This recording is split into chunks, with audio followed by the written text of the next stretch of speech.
The Boundary Park Alert System is sponsored by Pendle New Tech, a family-run Lancashire business you can rely on for everything fire safety related, including supply and installation, maintenance, testing, certification, alarms, risk assessments, like I said, anything fire safety related. But what do I know? Visit pendlenewtech.com and they'll sort you right out. Check the show notes for more information. This is a test of the Boundary Park Alert System.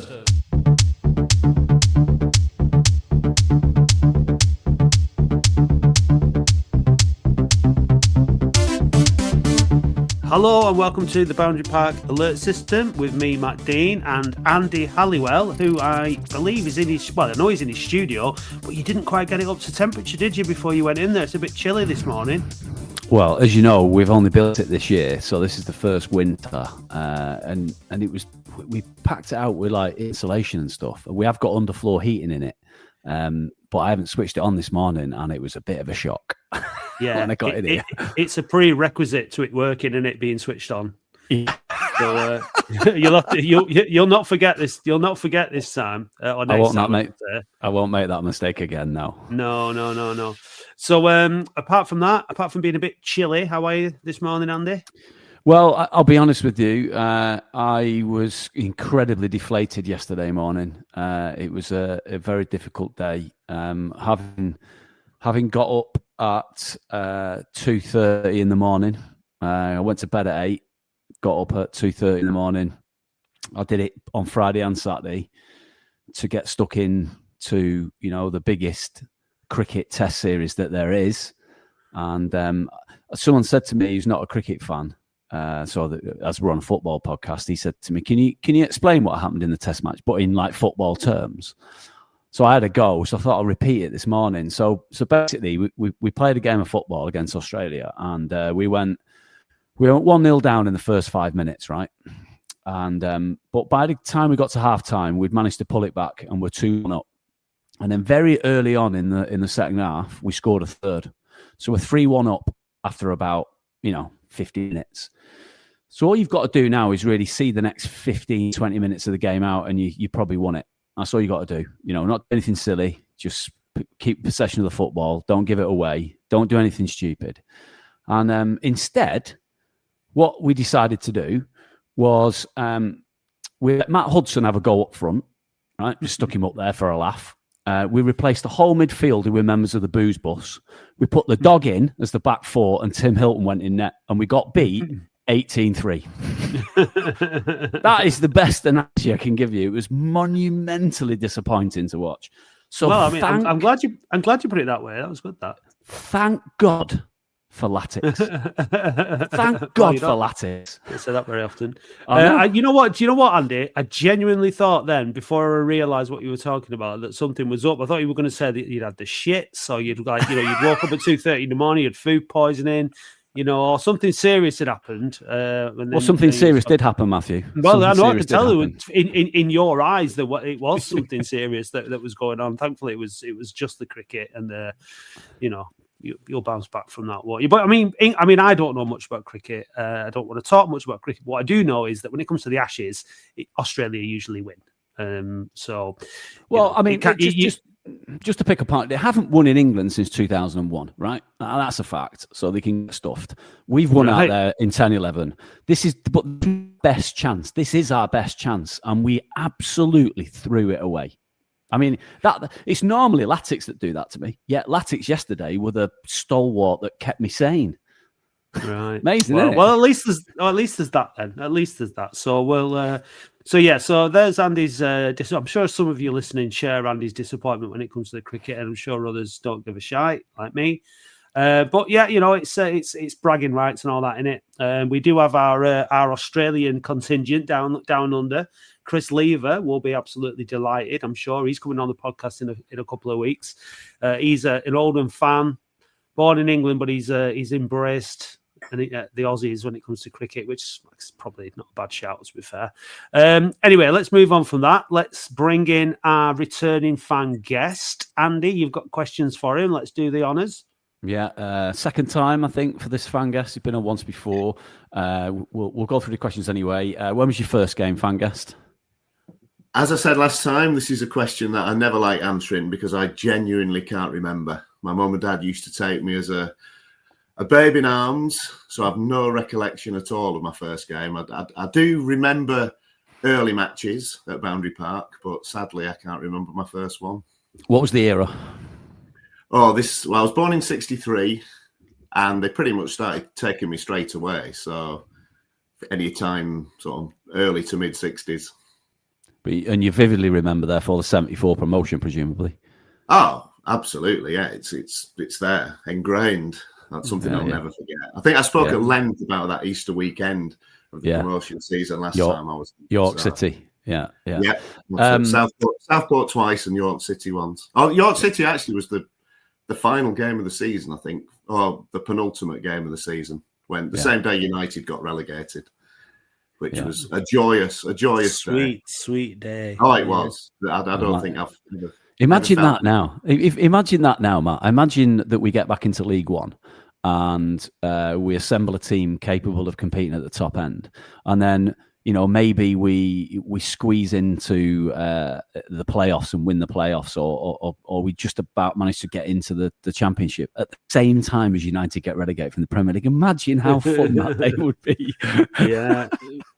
Well, to be fair, it seemed as ridiculous then as what you've just suggested now, Andy. I mean, 5-6 years earlier, United were European champions. They were winning the league, winning the cups, everything.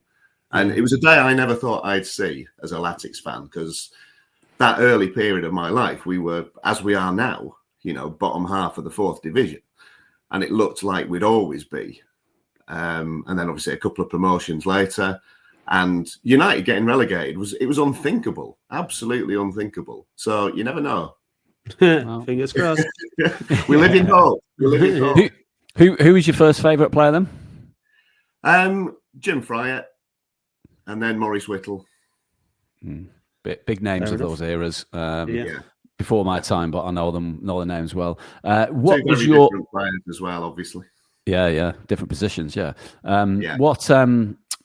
What is your favourite ever away game? Favorite? Oh God, that's a tough one. There's so many, really, for all sorts of different reasons.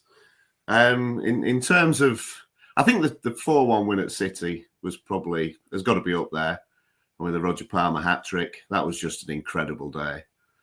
And we always had a good record at Main Road, I think, didn't we? I've said this before. I went on a City podcast when they were doing a feature about Oldham, and they asked me how many times I've been to Main Road, and I said I've been 9 times, and I'd only seen us lose twice, both times to United, which tickled me as I was telling him. And then give us a little known fact about yourself. I host a podcast about Thai football called a Thai Football Podcast, rather imaginatively. So everyone give that a listen. I do try and sneak Latics references in as often as I can. So good on you. Please give it a listen. So who are you? I'm Dale Farrington. And you're right, Dale. Thank you. It is my second time on. Welcome back. And you are not calling in from an internet cafe in Bangkok, are you? I'm not on this occasion. Blimey, I do remember those though. Yeah, I do have a very interesting Latics related story about internet cafes. You're going to have to tell us now, aren't you? Yeah. It was when we beat Everton in the FA Cup. Was it 2008? I think. Yeah. 2008. Our house. I mean, we did have internet at the time, but it was very, very unreliable.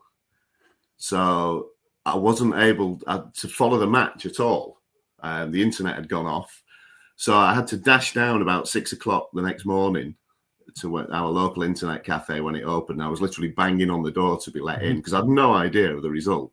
So I had to just log on and find out that we'd won 1-0, and I was absolutely ecstatic. But it was a long night, that. Very good. And you're in Cumbria now, aren't you? Which is where you're from, I think, isn't it? I am in Cumbria at the moment. Well, I'm from Oldham originally. Right, but did you move to? Did you? Your family moved, didn't they? That's right. Yeah, 1975. So just over 50 years ago. Yeah. Rather frighteningly. But But yeah, I am in Cumbria at the moment. I split my time between here and Thailand. Long story. But I was just asking you just before we started, and then I thought, no, I'll wait until the podcast. I said, oh, so you must have been at the game yesterday then. But you said no. So how come you didn't make it to Boundary Park yesterday? Well, when you were asking for guests to come on, I'd got yesterday's match earmarked. That was going to be my first game of the season. It's difficult for me to get to many matches because obviously when I'm out of the country, it's virtually, it is impossible. But when I'm in the country, I quite often work at weekends. So trying to get down is always a bit of a challenge. But this Saturday I was going to go. And then one of my colleagues is off on holiday and we're short-staffed. So I was asked if I could work. And it kind of works in my favour because I do need favours later on when I'm going over to Thailand. It's kind of like, I can get a couple of days extra. So I'm always open to doing a bit of overtime for that reason. So I was asked to work yesterday, but then in the end, I've been in bed for 3 days. I'm full of cold. You can probably hear now I'm still a bit pumped up. I am getting better. So yesterday I had to follow it from my bed on Soccer Saturday, which wasn't ideal, but great result. It was. And speaking of getting better, I think that was a perfect way to summarise what happened yesterday, really. I think, Andy, did you manage to see the game? Yeah, I flew to Barcelona for the afternoon and watched it's well it. worth it, isn't it? It's like a nice little breakaway, isn't it? And, it's warmer than this room I'm in now, I'll tell you that. Well, I'll tell you what, it wasn't yesterday.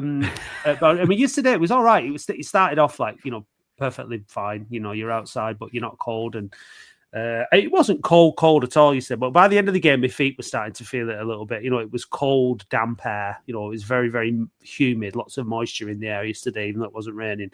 So it was very much a typical sort of Boundary Park kind of day for the time of year.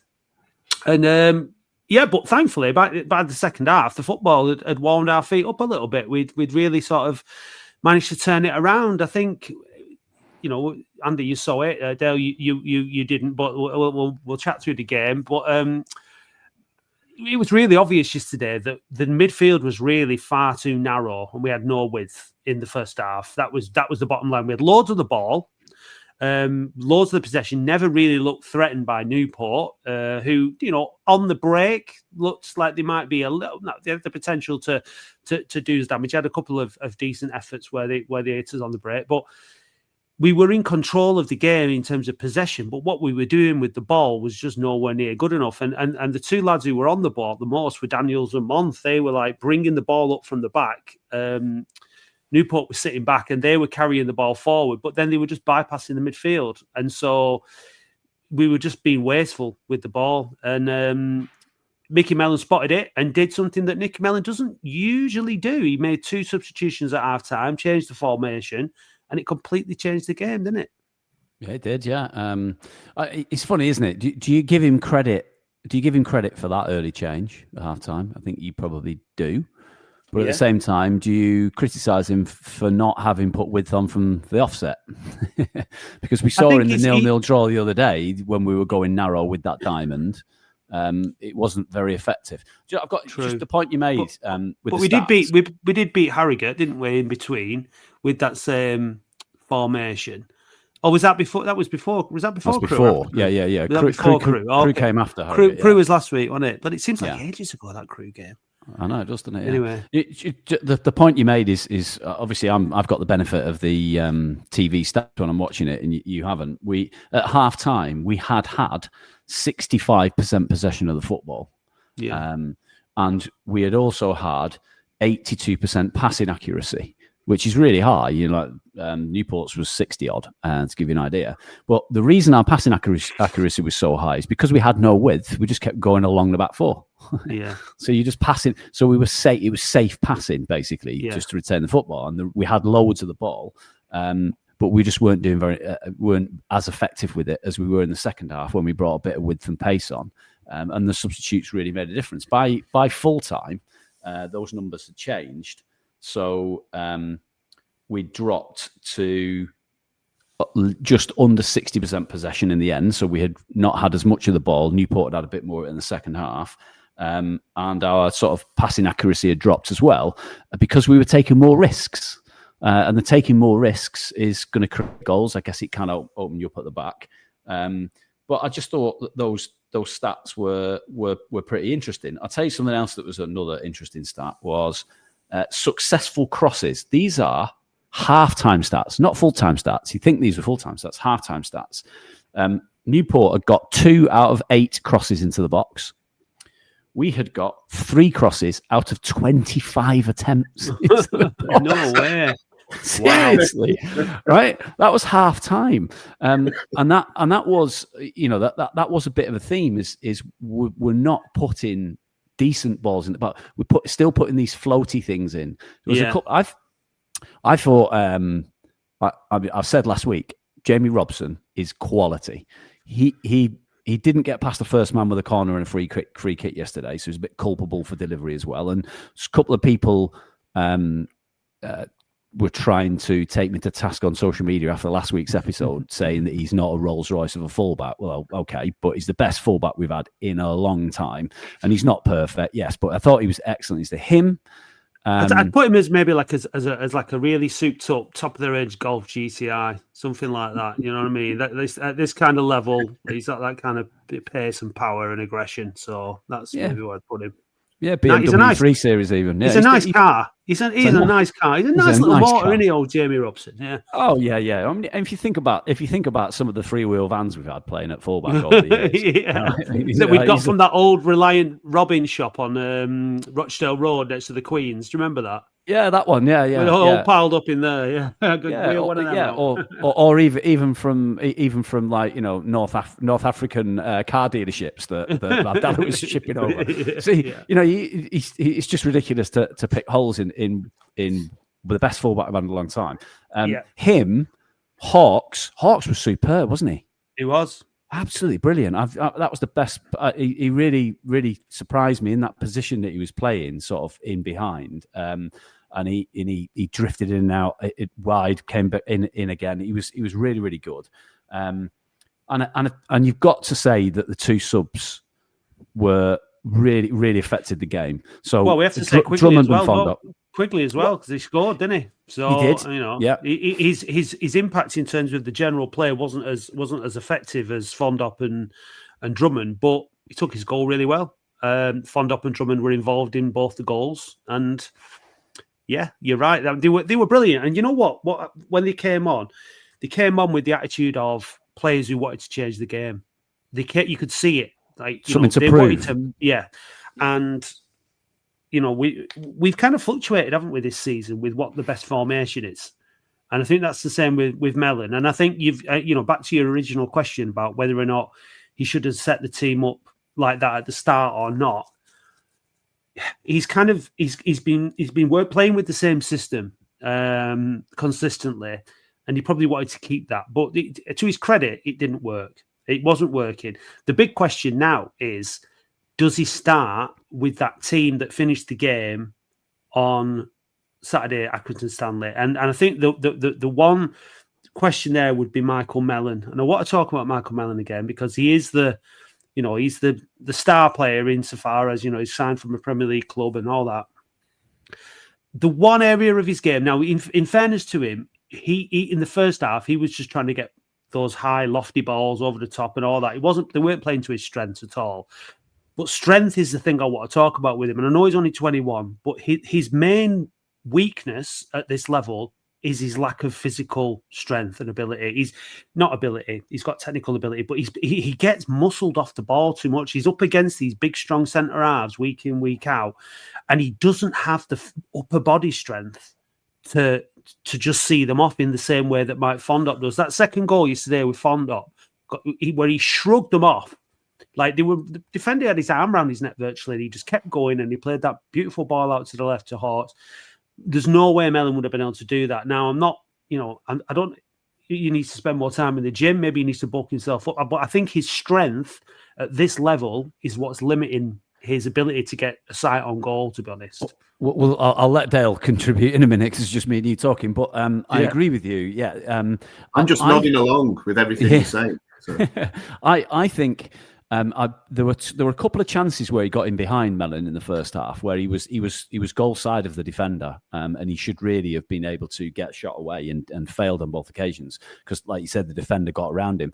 Yeah. I don't think it's body strength necessarily. It was just he's not using his body to protect the ball. He's not like so. You see more wily old players that have been around the block a little bit. They'll just shield the ball with their body. They'll back into the player that's there. You stick your ass in there, don't you? He's not doing any of that. He's getting goal side and then concentrating on how he's going to connect with the football and forgetting he's still got to protect it from the player behind him.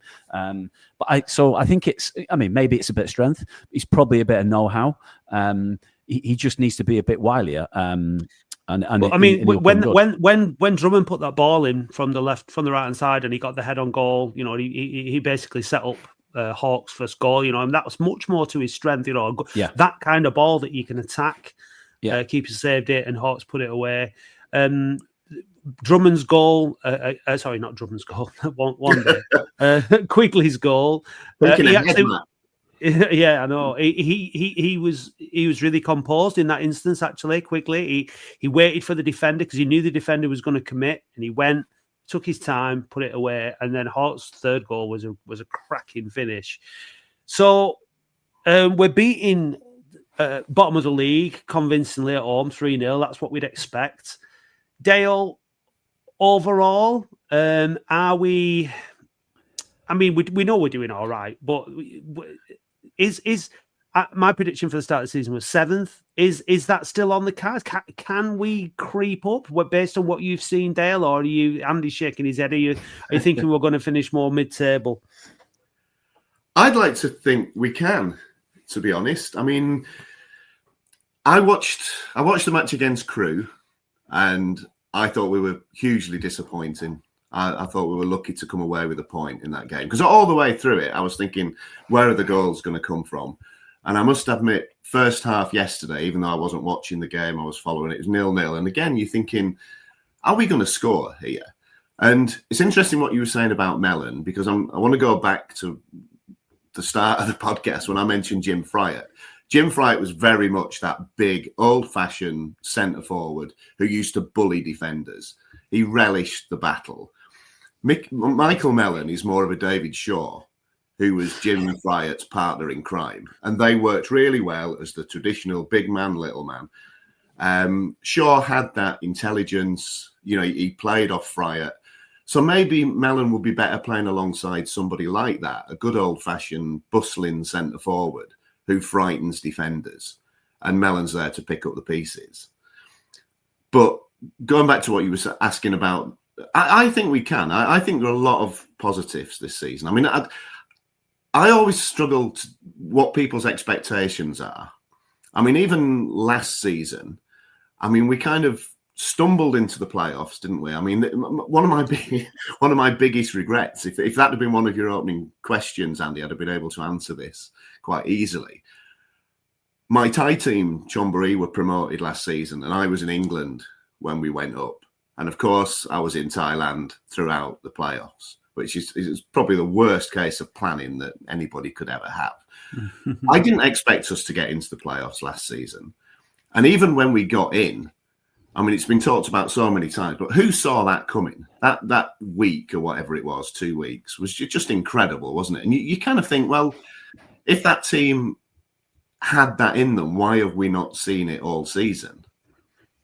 Now, I think there are parallels with this season. I think, as you do, Matt, I think the playoffs are a very strong possibility. And who knows when we get in if we're likely to see that kind of performance again. That's the hope, isn't it? Yeah, the division is very, very tight. So Walsall are top on 32, then it's Swindon on 31, Bromley on 30, MK Dons 29, Notts County 28, Chesterfield 28, Gillingham 27, Crewe 27, Grimsby 26. We're down in 15th, but we're 23. So we're only like 11 points off the top, right? Which is, it's 4 a fair points few off to the make playoffs. up. Yeah, but we're not. We're only 4 points off the playoffs, and it's very, very tight. When it's that tight like that, anything can happen. Teams are going to go on good runs, teams are going to go on bad runs, teams are going to remain sort of like consistently inconsistent. So the table's going to look, very different, I think, by the end of the season. We've desperately needed a goal-scoring midfielder, and Josh Hawkes yesterday stepped up and has done that. Kane Drummond, surely at some point he's going to start scoring. But you know what? If he doesn't score another goal all season, but he comes on and impacts games, or he starts games and impacts games like he did yesterday, then fair enough. He was brilliant, and his attitude was brilliant, and he caused problems straight away as soon as he came on. And his defending was brilliant. He was tracking back. So maybe Drummond and Caprice on that right hand side is an answer for the next game. Maybe Robson and Hawkes on the left hand side. Maybe Pett and Woods as in a four.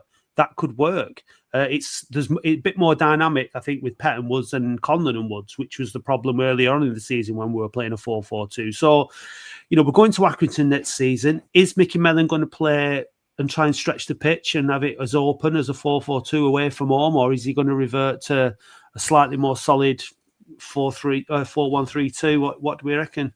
He'll do what he does, which is he'll go slightly conservative, keep it tidy, try not to concede. He'll go with that diamond again. Is that the right thing to do? That, I mean, when we went to Notts County, he changed it, didn't he? And when we went to Notts County, he opened it up a lot more. With 4-3 got walloped. Now, different going to Accrington than to Notts County, but. It would, in a way, I think probably would be more logical to keep it nice and tight like that against Accrington Stanley, and then maybe change it up a bit later on and try and nick the win. So I wouldn't have a problem with that. And I quite like the fact that we can change it this season, which is his away record. His away record is exceptional. He's got nearly 40% away record, a 40% win away record. So what he does away works. What he's been doing at home for well over a year doesn't particularly work when he tries to keep it tight. And we've just gone through those stats. We kept the ball better, but we didn't do anything with it. So I think at home he should take the handbrake off a bit. Away, I'm less bothered because of his record. I suspect he'll keep it tight. And this is the point. I'm caught between two places.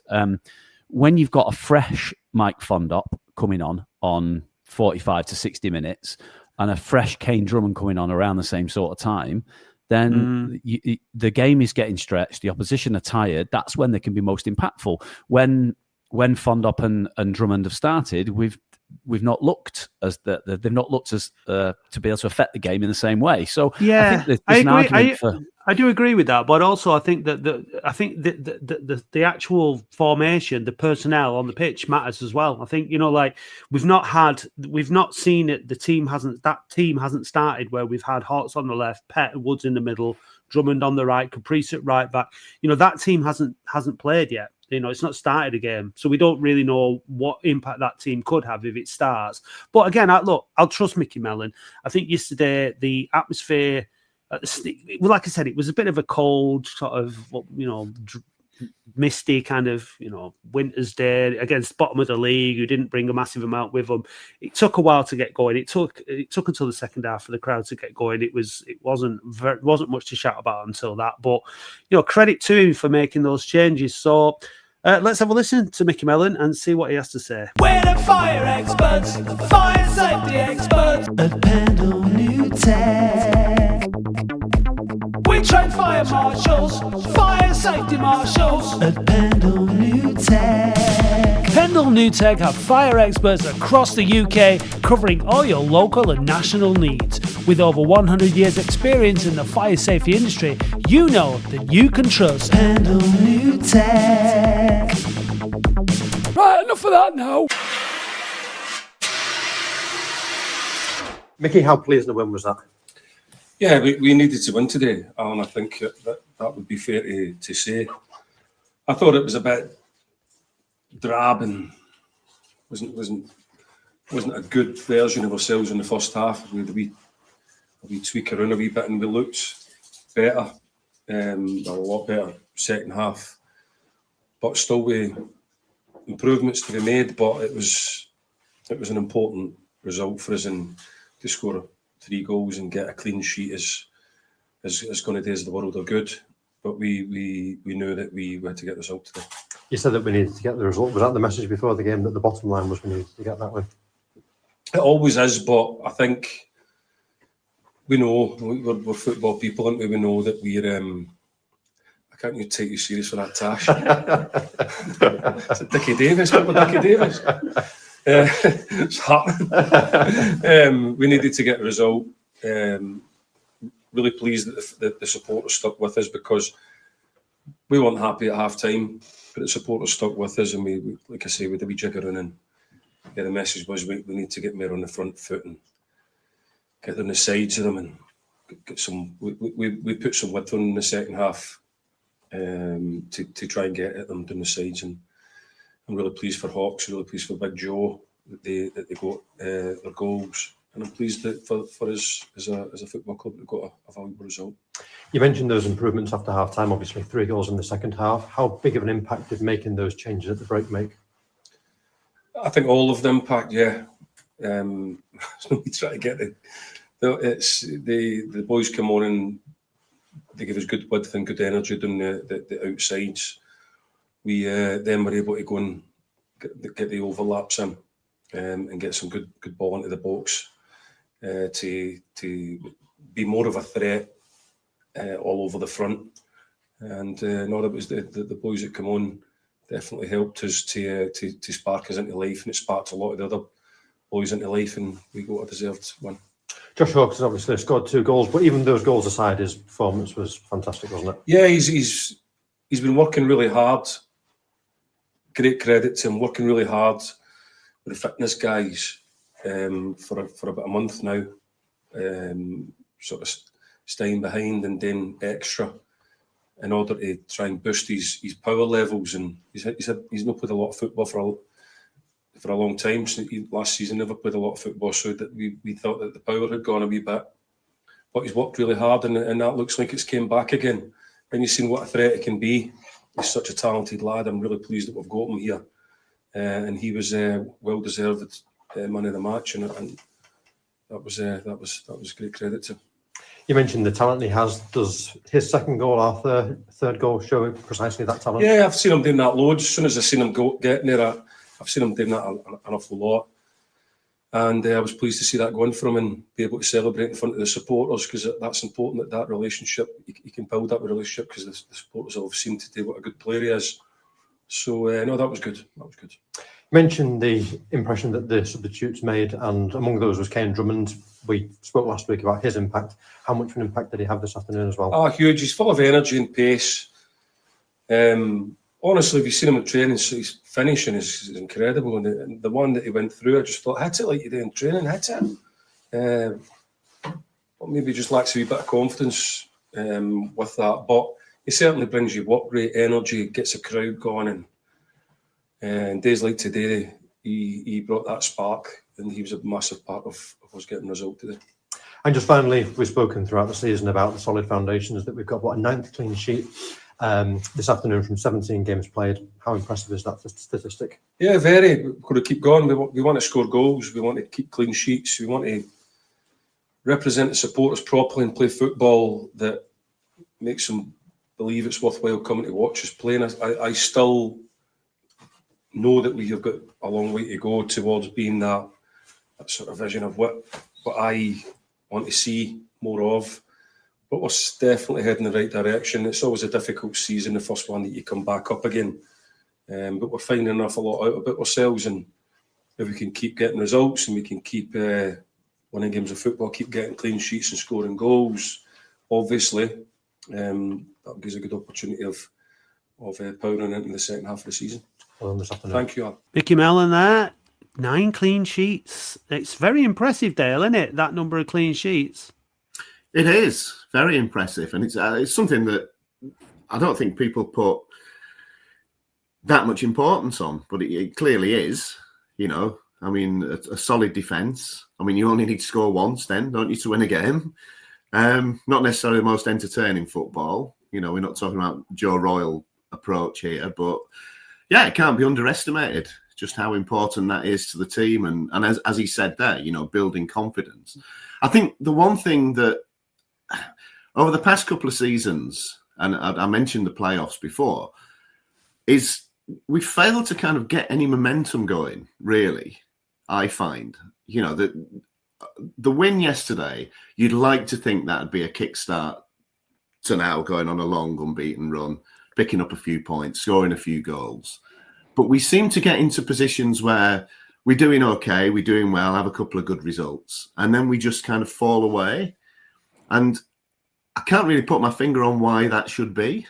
I mean, you guys obviously watch the team a lot more than I do. I mean, is there anything in particular that you kind of picked up on that would suggest why we don't have that? Yeah, I mean, the obvious thing, Dale, is for the last couple of seasons is after Christmas we've petered off, haven't we? We were doing much better towards. I was approaching Boundary Park yesterday because it was a bit misty, and it reminded me of the York game which got cancelled. And we all know, on Boxing Day, when after that game, everything just seemed to go wrong. We'd gone from being really strong to losing all that momentum, like you say. And there wasn't necessarily. I mean, we had some injuries. Manny got injured last season around that stage, but you get injuries. There's nothing you can do about it. But it'll be interesting to see. I feel like that there is some momentum to be built this season.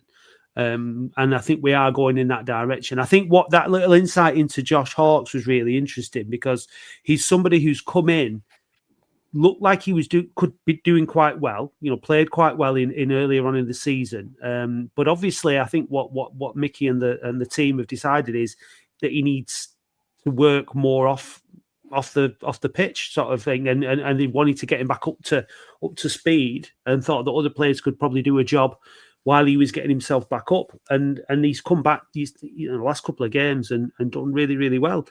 And it's like having a new, he is a new signing, but it's great when you start to see the best in your new signings, and it looks like now that he is going to be hopefully a really important player now between now and the end of the season, and he's going to bring us those goals, bring us that width. He can play in behind, like you said, Andy. He did quite well in behind the front two as well. So it's a long season, and talking about momentum, Dale, Northampton, Harrogate, Crewe, Newport. That's 3 wins out of the last 4 games. So we have started a little run now. Next 2 games in the league, we've got Crawley and Accrington Stanley, who are both very beatable away from home. Like Andy said, we've got a great away record. For my sins, I'm going to go to MK Dons just so that we can cover it on the podcast, because I don't know if there's going to be able to watch the game without going to it. So I'm gonna go. It'd be nice if we can progress to the 3rd round there as well. So we're in that period now where we could just finish the year strongly. Then you've got a tough game on Boxing Day against Grimsby Town. We've got Chesterfield at home on New Year's Day. So it's always a tricky time of year. We play Walsall twice, don't we? In December, which is a bit weird. But so it's December's is going to be a really tough month. So we'll see what we're made of. But we can keep clean sheets and then change games with players like Drummond and Fondop and Quigley coming off the bench or whoever. Then we've got a chance to pick up points against the better teams in the division. So I think this season, in terms of momentum, Dale, we'll just have to see, won't we? I don't know if you've got any thoughts on it, particular, Andy. Well, just listen to you both speak. I'll go back to your question earlier. Can we squeeze into the top 7? I mean, we can. We're only 4 points off it. I don't fancy us to do that. I don't think we'll have enough. I don't expect it either. So I'm kind of okay with it if we didn't. It would be nice to be in the mix for as long as possible, so the season is alive. We're something like 8 points off relegation now, so that's looking at a nice healthy gap at this stage. Yeah. So we don't have to look over our shoulder. It'd be nice to be able to look up and think it's possible, and it'd be nice to get into the 3rd round of the FA Cup because we're out of all the others. I mean, I'm kind of relaxed. Like, been zen for a while, still am. I'm looking to next season for us to try and improve upon the squad, to try and have a genuine, sustained push at getting promoted. But like you say, you never really know. Yeah, like the other, I thought that was interesting about Josh Hawkes as well. I like the candid nature of talking about it as well, instead of keeping it in all behind closed doors. They've obviously kept it behind closed doors until now, but then now's an opportune moment to share it. It shows you a couple of things, doesn't it? It shows you that he has been really professional. You know, great credit to him. He's knuckled down, stayed behind, done extra work, tried to get himself ready. I don't know whether I've noticed, but he does look a little bigger. Then he looked a bit slighter at the start, so maybe he's put on a little bit of weight in the gym just to keep that strength in his legs and his upper body. To give him that power that Mellon was talking about. To keep going for longer in the game, because he still had legs towards the end and he played the full 90 minutes. He wasn't getting gassed after 60 minutes like maybe he was earlier on in the season. So, you know, all credit to him and credit to the coaching staff and the fitness staff for working with him to get him there and recognising that's what it is, and that's good. And what it shows you is there's lots of things that you don't know. We don't know about the players in the background, what's going on in their personal life, how they are physically, what their mental state is like, and that's all part and parcel of my management, isn't it? And so, you know, it's good to hear that little snippet and story, and hopefully he can go on a run now, because he should be undroppable after that performance. So he should now have a nice sustained run in the side. Yeah, he'll definitely start on Saturday against Accrington Stanley. But I think when I'm listening to Mickey Dale like talk like that, and I'm thinking, you know, I like Mickey Mellon. I think he's a nice guy. I think he's got great intentions for this football club. I think he really cares about it. I think he's done a great job to get us into the National League so quickly. Thank God we're not in the National League. Out of the National League and into the Football League so quickly. I mean, thank God. Look at the top of the National League now; it's absolutely horrendous. Like there's about 5 teams on 2 points a game at the minute. Exactly. Yeah, it's really, really tough.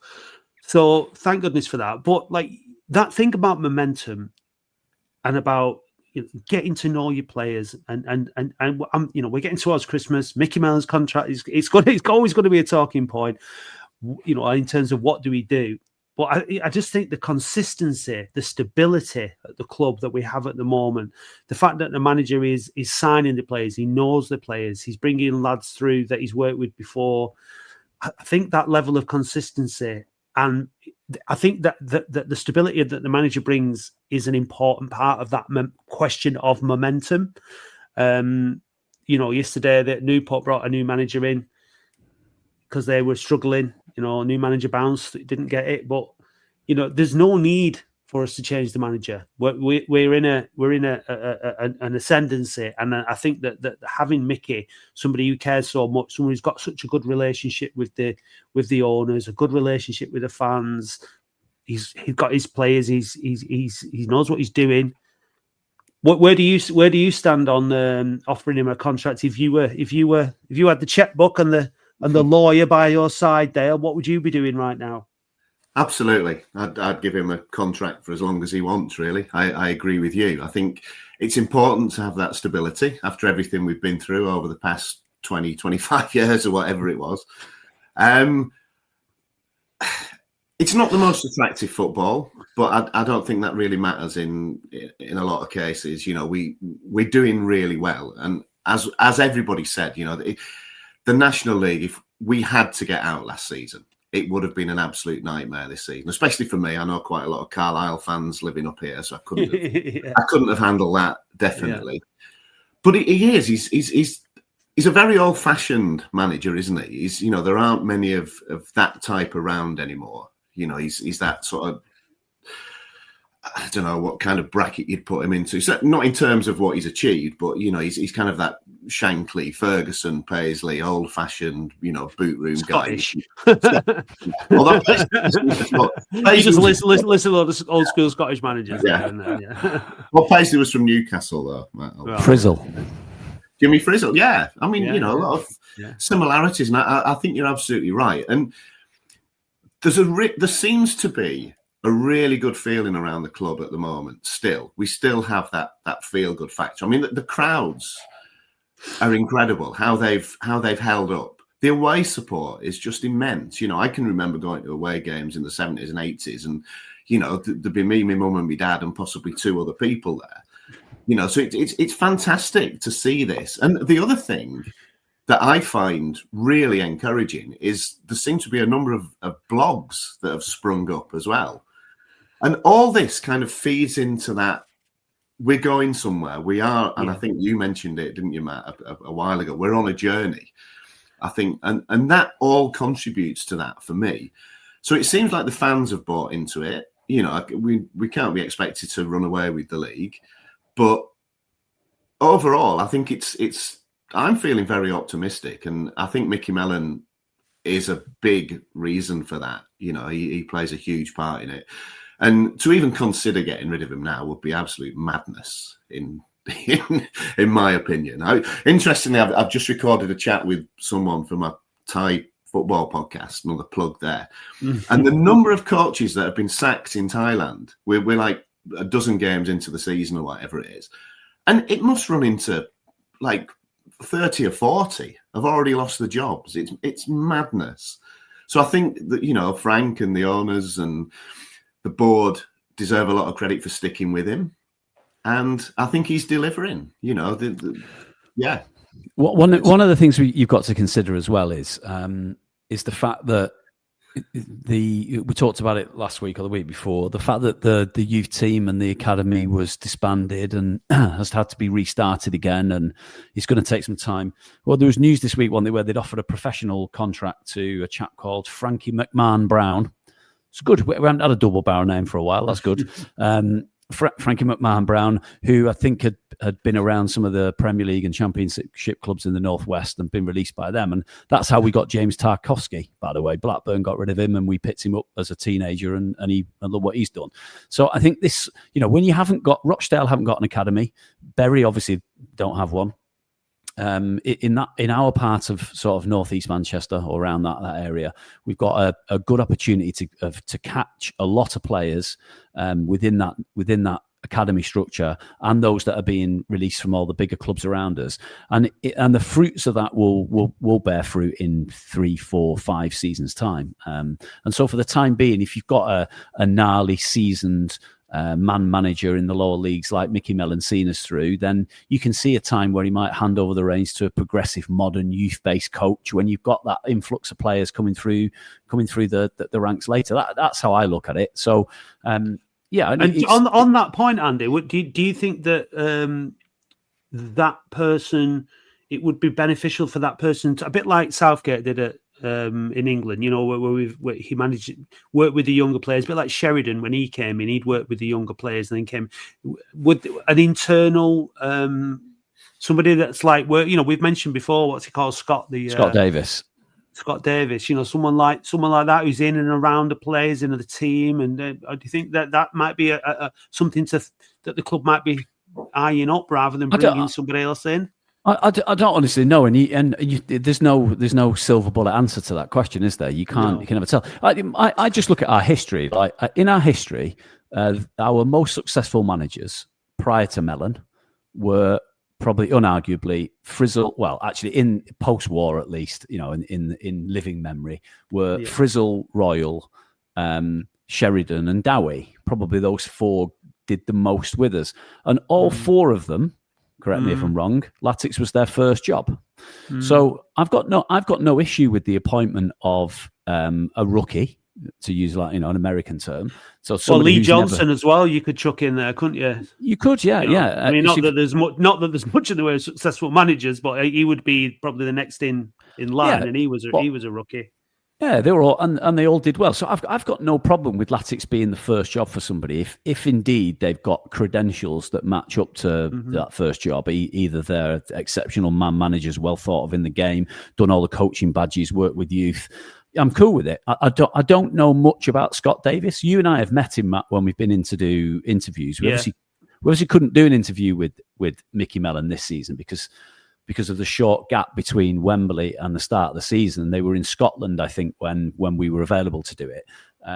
So we'll try and do one next season. But when we've met Scott Davis before and chatted to him, he seems like a nice bloke, and he was quite articulate and seems to be well thought of. So if it was him, for example, I'd have no problem getting behind that. But like Dale said, I'm in absolutely no rush whatsoever. I'm very happy with Mickey Mellon. I'd definitely give him another contract.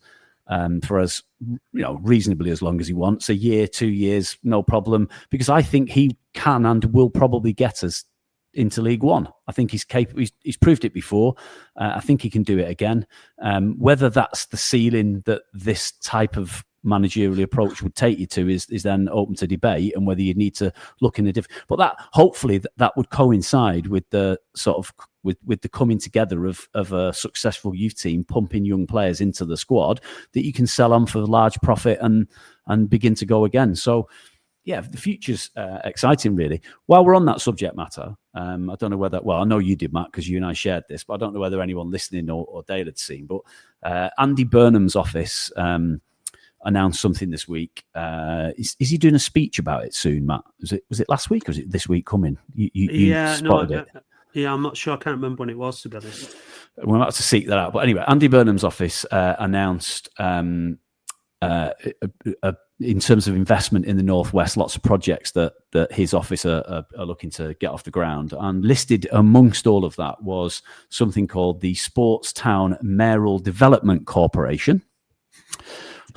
A bit word salady, but I did find an article on the Stockport Mayoral Development Corporation and assumed that would form something of a similar ilk. And if you go and read about the Stockport Mayoral Development Corporation, it is a sort of a public body set up under the mayoral office to bring together both public and private investment and funds together for the betterment of Stockport Town Centre. I actually chatted to Russ at the Stockport podcast just to see if he knew anything about it this week, and he didn't know masses about it, but he did say that things have definitely begun to happen in and around Stockport, and this body seems to be having some effect. And he also said that the investment in Stockport County by their owner comes off the back of the mayor back in Stockport, because it can only benefit Stockport County as well. So you think about that for a moment, and if that means that there's a body that's being set up to help funnel and find funds to be invested in Sportstown in conjunction with Latics, then this is just all extra good story topics for the future, isn't it? Because you can see how all of that would come together.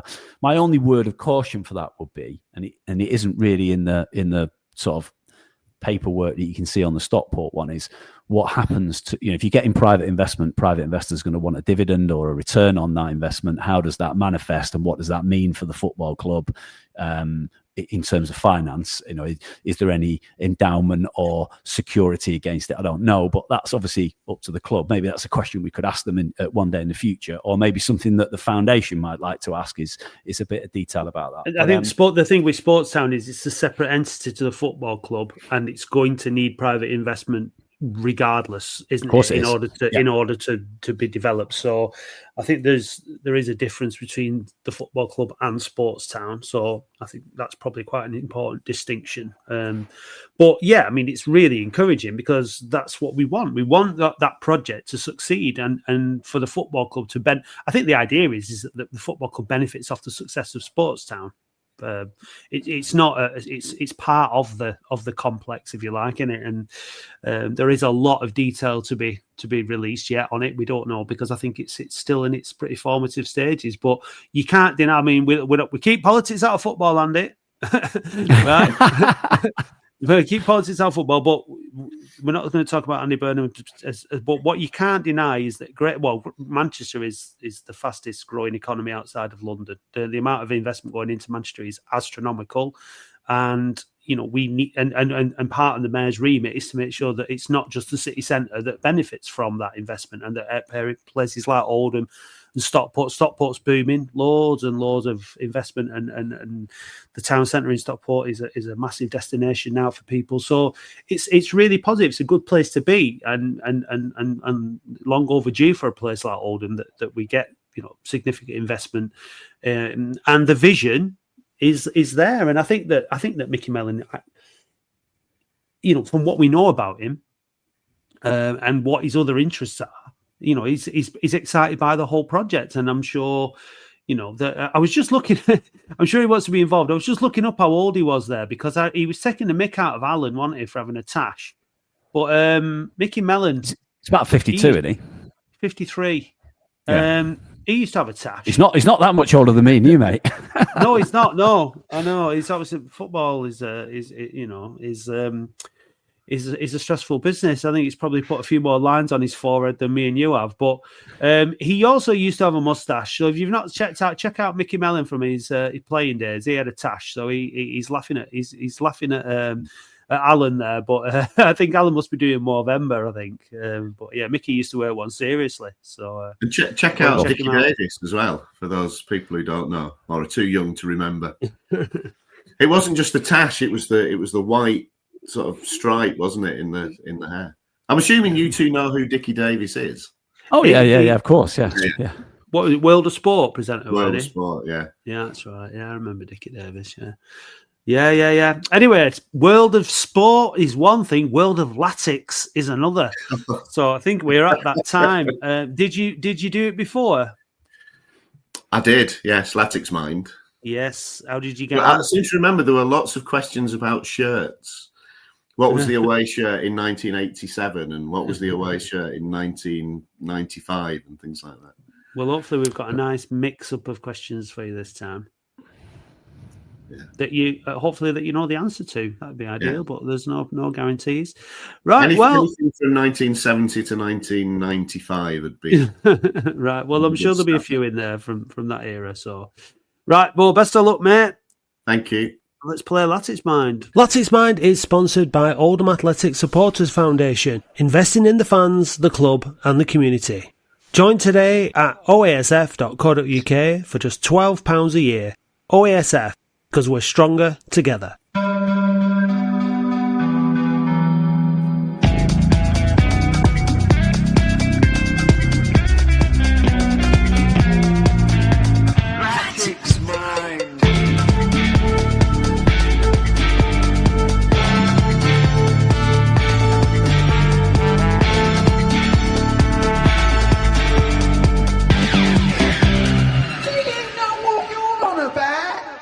Who was Latics' top scorer in the 1985-86 season? Mick Quinn. Wrong, it was Ron Futcher. Latics have sold 5 players for £1 million or more, but who was the only goalkeeper? Andy Gorham. Wrong, it was Paul Gerrard.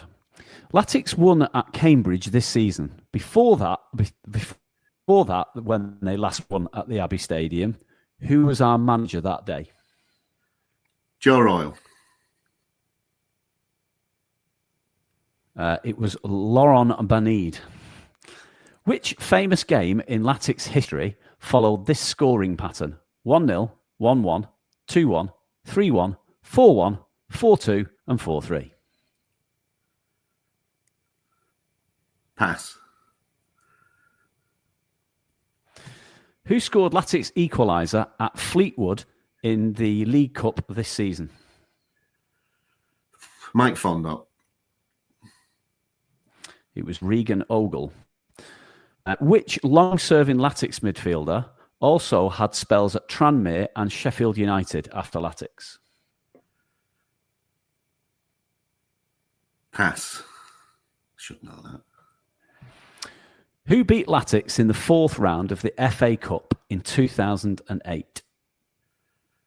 So that's after we beat Everton. Yeah. Oh, I should know this. Pass, I can't remember. Who scored Latics' goal at Leyton Orient in the FA Cup last season? Mike Fondop. Wrong, it was Manny Month. Which Latics signing was teased with a clip from the Botswana episode of Top Gear? The Botswana episode of Top Gear. Yeah. I've never seen Top Gear or been to Botswana. That's a ridiculous question. Alan Young.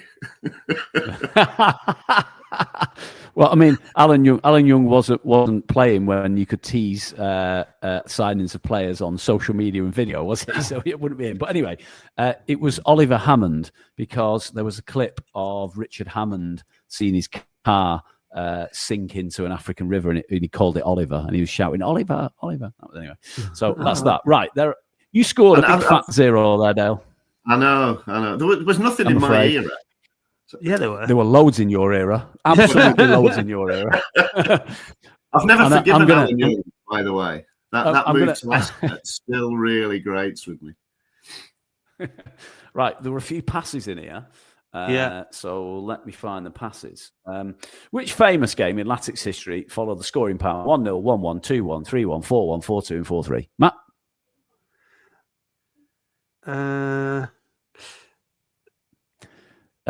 Dead air is not good on a podcast. No, that's true. I was trying to think of games that ended 4-3. The last one I could think of was Rochdale, but I don't remember there being like us beating them 4-1 or anything like that. So, well, I mean, the clue's in the question. Famous game. Southampton at home to stay up. Yeah. Well, that was the. I was going to say. Yeah, I was going to say Southampton as well. Actually, none in your epicenter here, Dale, at all, is there? Which long-serving Latics midfielder also had spells at Tranmere and Sheffield United afterwards, Matt? Tranmere, Sheffield United. I don't know. Nick Henry. That's another one in your epicenter there, Dale. Who beat Latics? Who beat Latics in the 4th round of the FA Cup in 2008 in the run where we beat Everton in the 3rd? Was it Doncaster? With Andy Ritchie's Huddersfield Town. Huddersfield. It was Andy Ritchie's Huddersfield Town beat us. The internet cafe was closed. So there we go. Well, at least I got the Paul Gerrard one. So I got one today. Yeah, I should have got Gerrard. Paul Gerrard. Yeah. How much did Gorham go for? Probably wasn't as much. 300 grand. 300 grand to Hibernian in 1987. If you think about 1987, 300 grand in today's money. That was a million. Yes, wasn't it? Yeah, it was. Yeah, it would have been equivalent of. But yeah, Paul Gerrard went for 1.5 million to Everton. Yeah. That would have been what, 95 around then? Yeah, about that. Yeah. I should have got that. Oh well. Not enough questions about shirts. I think that was. I thought you were going to be off to a flyer with Mick Quinn. I thought, it's Mick Quinn. That'll be the answer. And one for your era there, but you said it with such confidence. Yeah. I was feeling confident, actually. The Boundary Park Alert System is sponsored by Pendle New Tech, a family-run Lancashire business you can rely on for everything fire safety related, including supply and installation, maintenance, testing, certification, alarms, risk assessments, like I said, anything fire safety related. But what do I know? Visit pendle-nu-tech.com and they'll sort you right out. Check the show notes for more information. I'm going to have been to Accrington Stanley and MK Dons twice before Christmas this season, which is a bit grim. We got absolutely there in the League Cup earlier on in the season. So hopefully we'll do a much better account of ourselves this time round than we did then. Can't do any worse, surely. No, we can't. No, and the MK Dons game was a 0-0 draw. We held our own. I've got no reason for us to fear them. I think we can go down there and do the business in a one-off cup game, definitely. So I'm okay with that. They struggled. They struggled at Tranmere yesterday. Managed to get back a point after being 2-0 down, and they were 1 man down. So maybe they've got they had a player sent off, maybe a suspension coming. But yeah, we it depends how seriously they take it, doesn't it? Because they're needing to go up with the money they've spent, aren't they? So they could wrap up the players with a bit of luck. Yeah, but I mean, for them, like getting into the 3rd round, if they were to get like a Arsenal at home or something, the size of their stadium, it'd be the 3rd round. It'd be worth a good few quid to them, innit? Reinvest that money, back in or recoup some of the money. So I think everyone should be taking getting into the 3rd round of the FA Cup seriously. Dale, when are you going back to Thailand? January. All right, you're here for a while then. So, yeah, I'm hoping to get to a couple of matches before I go back. Nice. So I'll let you know, and I'll be able to talk at length then about tactics and positions and players and how they performed, etc. Yeah, having seen them up close and personal. So, well, give us a shout. Let us know, particularly around Christmas time, if you're around at Boundary Park. We'll meet up for a jar and have a pint together. That'd be nice. That'll be lovely. Thank you. Yeah, good stuff. Right. Okay. Well, thanks for getting involved, Dale. Much appreciated. Thanks for giving Latics Mind a go. Andy, thanks as always for your support and assistance with the podcast. And we'll see you. I think Dave is pulling his finger out to make an appearance on the phone-in on Thursday. So we'll see you for the phone-in. Is there any chance he could use his press pass at some point as well? He's got a press pass to Mickey use. Mellon. Yeah. It'd be nice, wouldn't it? Yeah. I know. Yeah, we'll have to have an end of year review, I think, with Dave, and just. I think we might need to pull you in, Andy, with your managing director experience, and we'll sit him down and we'll work something out with young Mr. Bradley. But until then, thanks for listening, and we'll see you soon. Hey Dave, did you know that listeners can now buy us a coffee or any other kind of hot beverage? What's your favourite hot beverage, Dave? A macchiato. And how do you like your macchiato? Black with lots of milk. No cream? No. Well, if you want to buy Dave a macchiato, then go to buymeacoffee.com/We Are Oldham. I'll just have a Nescafe. Thank you, listeners.